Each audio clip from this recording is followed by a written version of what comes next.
Tak máš u mě pivo. Jdem, dobrá. I tak mi dlužíš pivo, Hugo. Pivo, kámo. Já potřebuji odvést to pivo, ti nemůžu to jen tak nechat. Co se rozvíte? Že by rozhodla až čtvrtá jamka? To zase dorovnal toho.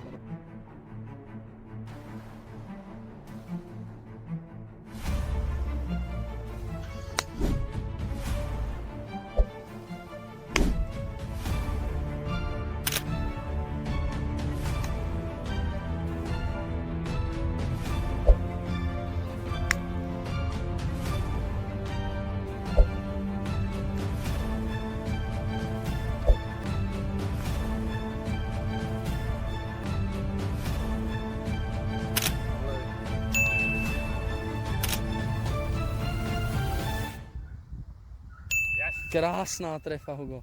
Tak, vyhrál si svoje pivo. Tak v finále máme za sebou. S Ondrou si teď jdeme na 2 zasloužený piva a pokud tě série bavila, hoď nám follow a ti další série neutečou.